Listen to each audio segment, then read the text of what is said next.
Aqui vai ser uma análise, provavelmente um pouco demorada, mais demorada do que eu gostaria que fosse, da leitura da... Eu não sei se são artigos, são artigos, mas os artigos desse livro aqui, que estão contados nesse livro aqui, Geografia com 6 temas, da Iná Elias de Castro, do Paulo César da Costa Gomes e Roberto Lobato Corrêa. Eles que organizaram um livro, pelo que eu entendi, organizaram a pesquisa, etc. Mas cada pesquisa tem seu autor próprio, que eu vou citar no caso. No caso, a primeira que eu vou falar é a feita pela professora Berta K. Becker, professora de Geografia na UFRJ. E o título é A Geopolítica na Virada do Milênio, Logística e Desenvolvimento Sustentável. Ela não falou tanto de desenvolvimento sustentável não, pra ser bem sincero com vocês. Vocês, no caso, eu que vou estar assistindo depois. Ela começa dando um contexto do que seria globalização, fala que a mudança que está ocorrendo na economia, nas relações políticas, muda o modo que nós temos que ver essa questão do Estado, economia, e etc. E os conflitos ambientais ela só fala pro final, ela não fala muito. Ela fala das novas territorialidades que surgem acima e abaixo do nível de Estado, ou seja, grupos como... eu ia usar como a Palestina, mas a Palestina é reconhecida por alguns lugares como um Estado. Mas seria grupos como esses, grupos culturais, grupos religiosos, grupos que são reconhecidos, mas estão abaixo no nível de Estado por si só. E grupos acima da questão estatal. Por exemplo, grupos religiosos, grupos econômicos, etc. Aí é isso que ela vai abordar nisso aqui. Nesse caso, essas novas territorialidades surgem acima e abaixo da escala do Estado, desafiam os fundamentos do poder nacional e a possibilidade de desenvolvimento autárquico. Autárquico quer dizer independência econômica, ok? Vamos lá. Aí ele fala do conceito do realismo de Estado, que o Estado é uma unidade, o Estado-nação é uma unidade básica do sistema internacional e cujo princípio atribuído ao poder, ou seja, o Estado é a unidade básica do sistema internacional, ou seja, tudo se dá a partir do Estado, tecnicamente, que nesse livro ela meio que não refuta, mas dá uma outra perspectiva nisso, e que o aspecto principal é o poder, tanto econômico, poder militar, vai abordar um pouquinho mais pra frente essa questão, e é isso. Justamente, poder entendido como a capacidade de uma unidade política alterar um comportamento de outra no sentido de fazê-la comportá-la de acordo com seu interesse, ou seja, poder de acordo com seu poder seria o quê? Esse poder não seria só militar, seria político, é o famoso soft power e hard power, né? Não é necessariamente hard power, pode ser soft power, pode ser econômico, é poder, é mais aberto. Aí ela fala agora vai falar sobre as hipóteses de poder mundial, ela principalmente foca no Mackinder e nas teorias que foram desenvolvidas a partir do Mackinder. Eu devo estar falando o nome dele errado. Aí fala que, segundo o autor Lacoste, a prática estratégica da conquista do controle do território é a própria raiz da geografia, ou seja, a geografia seria feita para realizar o controle e conquista de territórios, enquanto para a geopolítica, a geografia informa apenas sobre o espaço e a geopolítica utiliza dessas informações para planejar a política do Estado. No caso, para ele, a geografia cuidaria então da parte geográfica, da parte física, da parte econômica, da parte espacial, e a geopolítica utilizaria ela para fazer política de Estado e militares. Mas tem um desacordo aqui. No entanto, o discurso da geopolítica é justamente o oposto. É o espaço que atribui poder. No caso, o espaço seria a coisa mais importante. E isso aqui me deixou meio na dúvida, não entendi muito bem. Não é a contradição, mas essa oposição. Mas eu vou continuar seguindo com essa ideia do Lacoste, que o espaço a geografia é o estudo do espaço e a geopolítica é o planejamento político, militar, econômico, para planejar as políticas do Estado. Eu vou usar isso aqui e é isso. Com base nessa visão, somente 3 hipóteses fundamentais foram propostas pelas potências que entravam ou pretendiam entrar no jogo do poder global. Nesse caso, ele está falando de 1904, que, se não me falha a memória, é quando começa a teoria do Mackinder, que ele publica, e a partir da teoria do Mackinder desenvolvem-se outras duas principais teorias que eu vou falar agora. A do Mackinder, no caso, é o Sir Halford Mackinder, que é um geógrafo inglês, e ele fala do poder terrestre. E para o Mackinder, como é que funciona? O mundo seria dividido em 2 coisas principais. Seria a Ilha Mundo, que é a Heartland, e as regiões que circulam a Heartland. E o crescente externo insular, correspondente às áreas marítimas da América. Então, eu consegui pegar aqui no PC, só o exemplo. Isso aqui seria a Heartland, que seria a terra, não é terra vital, qual é o nome? Heartland. A terra central é a coisa mais importante. Por quê? Porque aqui, devido a ser terrestre, principalmente terrestre, invasões seriam mais difíceis, tem território grande o suficiente para poder produzir minério e alimento para si mesmo, ou seja, poderia servir de autárquico, mas para o sul, por aqui tem planícies aqui, que dá para criar animais, tem toda essa questão econômica, militar, geoestratégica. E aqui seria o Ringland. O Ringland, no caso, tem essa frase, deixa eu ver aqui. O poder repousaria no Heartland, que denominou de pivô geográfico da história. Devido a, por exemplo, qual é o nome daquele cara que conquistou metade? Os mongols. Os mongols vieram daí? Vieram, não? Mongólia ali em cima? Tô com dúvida agora. Mongols. Gengis Khan.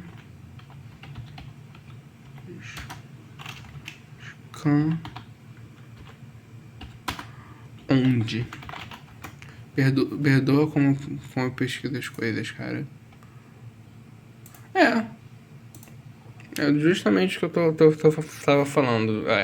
Heartland pode dar origem a vários impérios duradouros, justamente por esse controle. Aí, vou terminar a frase. Geográfico da história. Devido à possibilidade de desenvolvimento autárquico, ou seja, eles próprios produzirem tudo que precisam, com base na extensão do Himalaia ao Ártico e do Volga ao Yangtze. É um chinês, não sei falar chinês. Os recursos na grande mobilidade interna possível na estepe com a ferrovia e na sua condição de fortaleza natural, por causa das ilhas. Ilhas não, montanhas. Onde é que são as montanhas? É por aqui? Se não faz, a memória tem aqui. Tem algumas por aqui que dificultam justamente a invasão pelo mar. Tem umas outras. Umas assim. Por aqui, se não falha a memória. Na China. Aí. Vamos lá. Tais condições. Vou terminar a frase. Tais condições atribuiriam uma condição estratégica. É inacessível aos homens do mar, mas a partir dele é possível chegar à costa ao crescente externo. O crescente externo seria isso aqui, gente. É o Ringland. Quem dominar... Agora é a frase do próprio... o que é atribuído... É o principal dessa teoria toda do Mackinder. Quem dominar o leste da Europa vai ter acesso ao Heartland. Não vou ler a frase. Quem dominar o leste da Europa domina o Heartland. Quem dominar o Heartland dominará a Ilha Mundial. Quem dominar a Ilha Mundial dominará o mundo. Ou seja, leste europeu controla a Heartland, controla a Ringland, tem acesso ao mar. Você consegue dominar a porra toda a partir disso. E isso é bastante criticado atualmente, porque...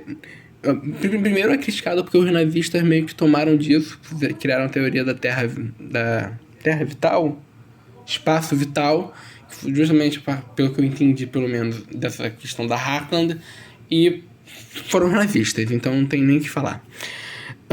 E outras pessoas Vou falar da crítica que é realizada pela autora, aberta. Ela critica, ela e outros autores criticam justamente que essa teoria não contou com o potencial militar dos Estados Unidos. Estados Unidos e outros países atualmente, mas Estados Unidos nas guerras mundiais tiveram um papel maior. Porque isso aqui conta principalmente com potências navais e terrestres. A gente não contava com uma bomba que podia sair de... Sei lá de onde é que saiu a porra da bomba que bateu em Hiroshima e Nagasaki. Mas a gente não contava com uma bombinha que podia explodir cidades assim. Que podia atravessar o mundo todo. Então, é isso. A frase que se encontra no livro é a seguinte: não considerou a proximidade e o potencial dos Estados Unidos da América devido à projeção que utilizou, nem um desenvolvimento tecnológico que afetaria a noção do monopólio de poder e tampouco levou em conta as desvantagens da continentalidade. Não entendi muito bem quais seriam essas desvantagens da continentalidade nesse contexto, mas vida que segue. Aí ele fala da busca da autarquia como justamente a questão na vista da autarquia como projeto de governo, a busca do poder mundial, que eles tentaram ser independentes, autossuficientes, produzir tudo que precisavam por meio do espaço vital, conquistar território, conquistar gente, e deu a merda que deu. E outras interpretações foram criadas. Uma foi criada pelo Major Haushofer, que fala sobre as pan-regiões, que está nesse segundo foto aqui. Não sei se consegue enxergar bem, mas são basicamente 4 pan-regiões. Cada uma seria dominada por uma potência específica, que essa potência seria mais ou menos a cuidadora, a principal que controlaria o resto dos países nessas pan-regiões. Teria a Pan-América, que seria controlada pelos Estados Unidos da América. Teria a Euráfrica, que seria controlada pela Alemanha. A Pan-Rússia, que seria controlada pela Rússia, e a Pandia... Não, falei merda, desculpa. A Pan-região da América, que seria liderada pelos Estados Unidos, a Pan-África, que é pela Alemanha, até aí eu falei certo. A Pan-leste da Ásia, que seria dominada pelo Japão, e a Pan-Rússia com a Índia. A Pan-Rússia seria dominada então pela Índia e a Pan-Ásia seria dominada então pelo Japão. Essa é a teoria do Major Haushofer. E tem uma outra que é a do almirante Alfred Mahan, que ele fala sobre como o poder naval é a coisa mais importante. E justamente a partir de influência, ele fala da importância do poder naval pra caralho. Aí, justamente, o artigo que ele publicou, nem lembro. Ele publicou alguma coisa que o presidente estadunidense leu, concordou, apoiou, e ele gerou a abertura do Canal do Panamá. O Canal do Panamá fica mais ou menos por aqui? O Canal do Panamá. É por ali, sim. Canal do Panamá. Canal do Panamá. Panamá fica ali em cima. Que é justamente essa importância de ligar a questão marítima, a questão do mar, a questão marítima mesmo. Ali. Fica ali mesmo. Aí a influência do Alfred Mahan levou a abertura do Canal do Panamá, e a frase que eu separei aqui do livro é: sua hipótese influenciou a abertura do Canal do Panamá, práticas que visaram transformar o Caribe no Mediterrâneo americano e estender a influência dos Estados Unidos. Inferência no caso dessa militar, que fica mais fácil fazer um navio sair daqui, atravessar aqui tudo, ir para cá, ou o contrário, vir daqui do que vir para cá, bases africanas e europeias e virem pra cá, do que descer a porra do Atlântico todo, dar a volta lá embaixo e subir pelo Pacífico. É mais fácil atravessar o Canal do Panamá. Tanto comércio como militares. Aí, justamente agora, para fazer um comentário, que eu tava falando que essas teorias são meio desatualizadas, um pouco desatualizadas, não tanto. O extraordinário arsenal tecnológico desenvolvido durante e após a Segunda Guerra tornou obsoletas as hipóteses estratégicas baseadas na visão de Mackinder. Porque, de novo, filho da puta não esperava que dá pra atacar a bomba daqui e cair aqui em menos de um dia e explodir a porra de uma cidade, entendeu? A teoria da Heartland, a teoria do Mackinder, tinha mais esse intuito, ou era naval, ou era andando. Aviões tinham aviões. Mas aviões não era essa porra, não é um. Qual é o nome daquele? B-22 que tem hoje em dia. Não tinha essa tecnologia toda aparente. Aqui as montanhas que eu tava falando que impedem o acesso a Heartland. A Heartland seria isso aqui, mais ou menos. Vamos lá. Reconhecendo-se então que a tecnologia permite atacar à distância, entende-se que o poder é divisível e que o controle de uma via de movimento se torna inútil, configurando-se então uma geopolítica de equilíbrio de poder. Ou seja, uma pessoa não consegue controlar todas as terras do mundo, nem todos os militares do mundo. Então, a geopolítica de equilíbrio de poder é o que surge. Surge justamente na questão da Guerra Fria. É um exemplo bom para isso. Que ninguém atacava ninguém com medo de todo mundo morrer, basicamente. Aqui ele fala que o Estado não é uma forma acabada, mas sim deve ser entendido como um processo. Tem um outro autor que fala que o Estado é como se fosse um organismo orgânico, está sempre se adaptando, se ajustando às mudanças que sofre ao seu redor. E ele chega a abordar isso aqui um pouquinho mais pra frente, não falando exatamente isso, mas falando uma ideia similar. Ela chega a abordar, no caso. Ou, na real, não, acho que é a citação do Hobsbawm, então seria ele mesmo. Foda-se os dois.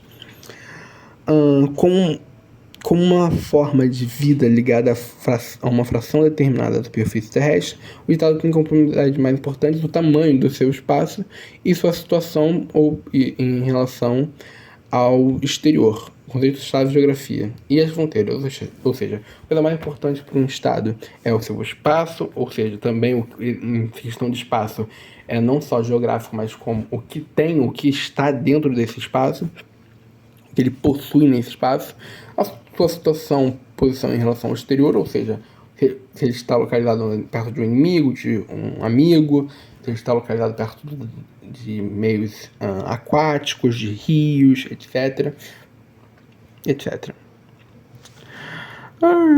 A hipótese, esse aqui são subcapítulos, tá?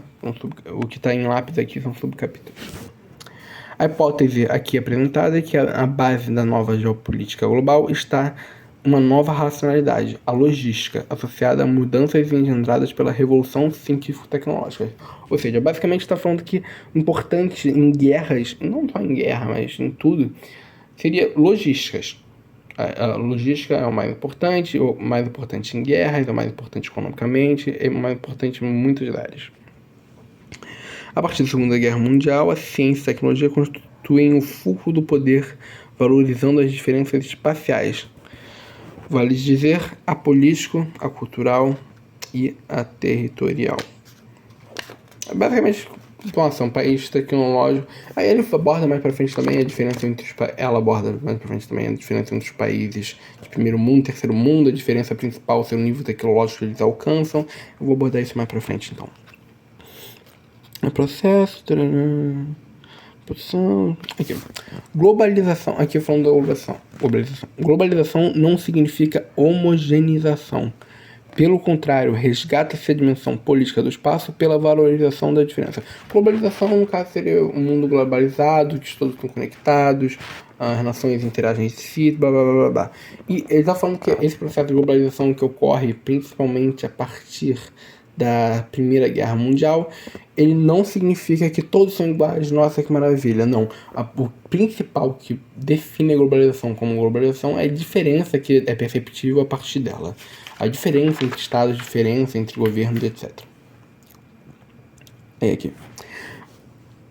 Mas a identificação explícita da nossa nova racionalidade inerente à tecnologia cabe a Paul Virilio. quando afirma que a velocidade é a essência da tecnologia e que a logística é a nova fase da inteligência militar inerente à velocidade, superando a estratégia que a ela se torna subordinada. Ou seja, a velocidade também, junto com a logística, são fatores importantes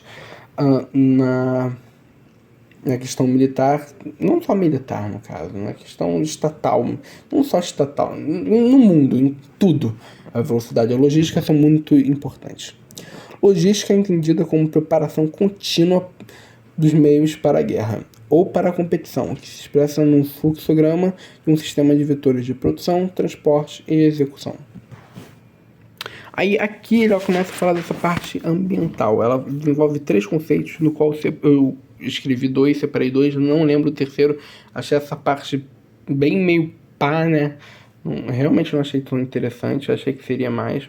Acontece. Ela fala do desenvolvimento sustentável ser uma ficção geopolítica e fala desses 3 conceitos. A consciência ecológica, que nós temos e que fingimos que existe nos governos, e a pressão ecológica como novo parâmetro da geopolítica mundial, atuando sob diversas formas, como a mídia, acordos internacionais. Porra, eu não achei interessante. Eu só não achei interessante. E depois ela também fala de como a única coisa dessas que deu certo, desses projetos ecológicos que deu certo, são as ONGs e movimentos ambientais. No caso, não só... Movimentos ambientais são a única coisa que deu certo. Todos os outros movimentos similares não deram. Eu acho isso engraçado. Os agentes, tanto da lógica da acumulação e da lógica cultural, gerando novas territorialidades acima e abaixo da escala do Estado, introduzem ambiguidades quanto a... Isso aqui em referência a essa questão do soft power, essa questão do não ser necessariamente militar, que grandes empresas, grandes marcas, grandes coisas, corporações conseguem ter um poder fora do Estado, mas que assumem um caráterzinho similar. A globalização, conduzida pelos grandes bancos, as corporações internacionais, retira do Estado o controle sobre o conjunto do processo produtivo. O Estado, então, essa foi a minha interpretação, o Estado, então, é um administrador. Quem faz as coisas são essas grandes corporações, a globalização, e o Estado só está lá para administrar. Contudo, múltiplas razões negam o fim do Estado e do sistema de Estado, porque justamente precisa de um poder para não administrar por si só. Foi isso aqui que eu usei, essa metáfora que eu usei. Precisam de um juiz que não seja jogador. Que no caso o Estado também é jogador nesse jogo econômico, nesse jogo da geopolítica, mas ele teria um papel então menor. Ele está lá mais para fazer a moeda e dar quem trabalhar, entendeu? Fazer as regulações. Segundo, o Estado garante o direito de propriedade. Então, ele dá essas regulações. Garante o direito de propriedade e realiza a gestão da moeda no mercado de trabalho necessário à conversão produtiva. Isso aqui é um comentário que eu fiz. É que existe mesmo essa necessidade de Estado? Existe mesmo essa necessidade de por que não um mercado totalmente liberal, como algumas pessoas tentam fazer? Mas por que isso não existe? Por que isso não está acontecendo? Aí eu fiz esse comentário. Já existem moedas alternativas como ouro e Bitcoin. Ou seja, não é necessariamente preciso de um Estado para produzir a moeda.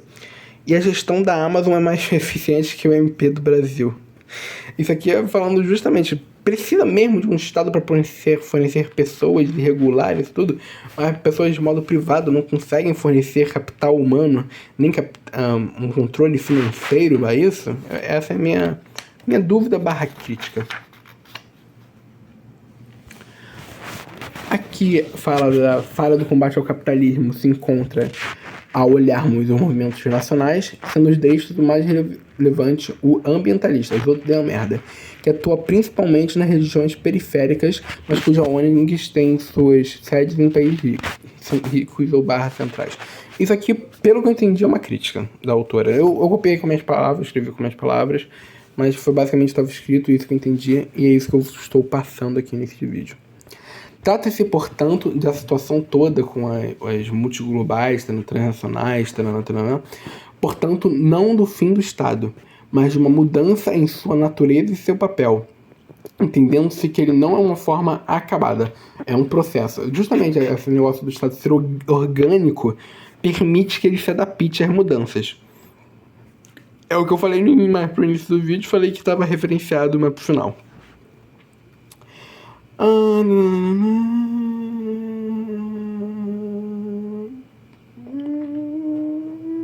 Aqui. A simultaneidade de superestados e um poder multiescalar, ou seja, justamente aquele negócio de existir coisas acima da escala de estado e abaixo da escala de estado, poder multiescalar representando regiões ou estados que atuam como regiões, não expressam o fim do estado, mas um ajustamento da espacialidade do sistema para a sua permanência. Isso aqui me confundiu um pouquinho, mas pelo que eu entendi, você está falando de coisas como blocos econômicos, blocos militares, coisas do tipo, como a OTAN, como a União Europeia, qual é o do BRICS, etc. Eu acho que é isso, não tenho muita certeza. Se alguém quiser comentar, eu estou aceitando críticas. Eu sou um merda da graduação, então, por favor, critiquem, agora é hora. Depois eu vou estar com o ego inflado. Que o meu plano é seguir carreira acadêmica. Então depois, se eu for dar aula para alguém, se eles falarem mal disso aqui, eu vou guardar provavelmente. Aí fala da multipolarização, é a questão da hegemonia global, como antigamente tinha como se referir aos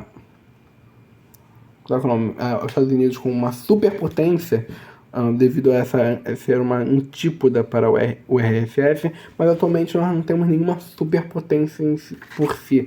Nós temos, sim, grandes potências, sim, como os Estados Unidos, a Rússia, a Alemanha, China, Japão, mas não dá para referir como uma superpotência. Aí, voltar no começo. Realismo em sua proposição original, em que o Estado é a unidade básica do sistema de Estados e os conflitos são de natureza ideológica militar. O globalismo, que com base no surgimento de outros fatores transnacionais e na estabilidade hegemônica, elege a capacidade econômica como base dos conflitos. Então está falando que a base dos conflitos é a coisa econômica, que é o que, pelo jeito, talvez aconteça agora. Não vai acontecer porra nenhuma na real, mas é um Trump tacando tarifa em todo mundo.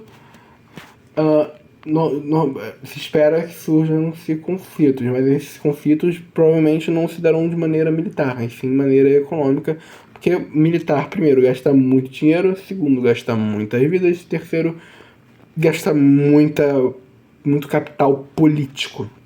Então as pessoas costumam evitar guerras. Ok, nossa, guerra da Ucrânia, mas a Ucrânia porque tá em guerra porque o Putin tinha que entrar em guerra com ela pra mostrar que é um homem. Eu posso falar isso? Não sei. Vou deixar de falar sobre essa questão. Aqui ele fala de 4 possibilidades de formas que poderiam se dar o Estado, e eu só falei de uma maneira diferente da que se dá atualmente, e no caso não formas que poderiam se dar o Estado, formas que poderiam se dar no contexto global. Eu separei aqui duas das formas. Uma seria o fim da hegemonia dos Estados Unidos, com a partilha de poder pelos vários superestados, tal como se configura hoje, no final do século. Uma geopolítica plural e multipolar fragmenta o atual sistema americano de âmbito quase mundial em vários sistemas sub-regionais, mais rígidos, revivendo as pan-regiões de Haushofer, não sei como fala. Neste contexto, a criação de um mercado livre latino-americano sob o controle dos Estados Unidos, uma nova versão da doutrina Monroe, que a doutrina Monroe é aquela doutrina dos anos 1860? 1860? Um instante. É mais cedo, 1823, que é a questão da América para os americanos, estrangeiros fiquem aí, essa região é nossa, é para nós. Vocês não têm motivo para estarem vindo tentar se meter aqui. E a outra, aqui no livro ele fala que nós entramos numa área de apartheid tecnológico, no qual as potências de primeiro mundo são muito mais avançadas tecnologicamente que as de terceiro e segundo mundo. E é basicamente isso, vai ser apartheid tecnológico. Agora vamos completar. O ritmo acelerado de processos decisórios no novo multipolarismo exclui a participação de grande parte dos países. Por exemplo, na União Europeia são 5 países membros. Vários países membros, mas 5 os principais. Se não for na memória, são França, Inglaterra saiu.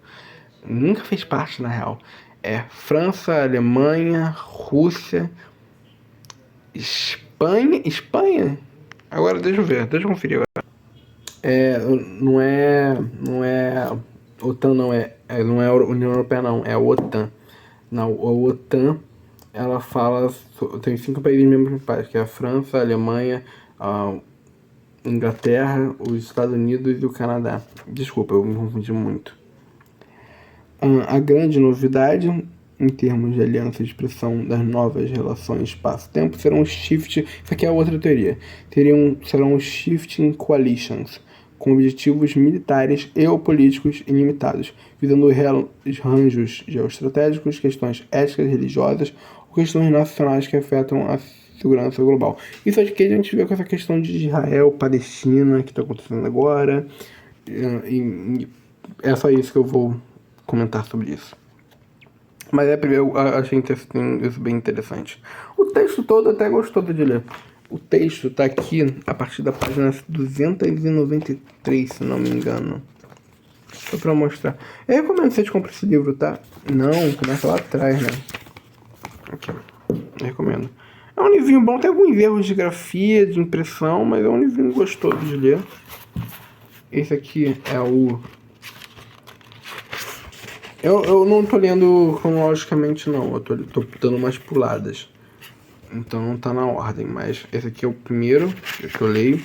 Aí o próximo vídeo que eu devo fazer vai ser sobre o da Iná, que eu tô com outro livro dela aqui em casa. Eu quero ver como é que funciona a escrita dela, ver se eu gosto. Todo mundo falou bem que eu perguntei. Falou que eu comprei outro livro até dela pra tá aqui em casa. Comprei não, recebi de presente. Recebi emprestado para fazer a leitura. E então eu quero dar uma leitura primeiro nesse artigo, nessa pesquisa, para depois ir para o livro em si. Eu não estou fazendo na ordem aqui que veio, porque eu comecei a leitura desse primeiro, o conceito chave da geografia, mas eu achei um porre. Então eu resolvi vamos ler, lendo devagar e sempre é melhor do que não ler. Então é isso que eu resolvi pular. Por isso. Aí vamos lá. Questões finais.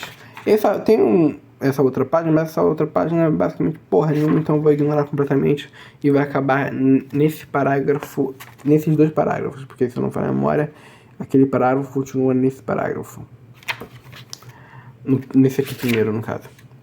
O Estado certamente... Aqui é a conclusão / questões finais, que ela vai fechar o livro. O livro não, a pesquisa. A pesquisa eu não sei, artigo, foda-se. O Estado certamente não é a única entidade, não é a única...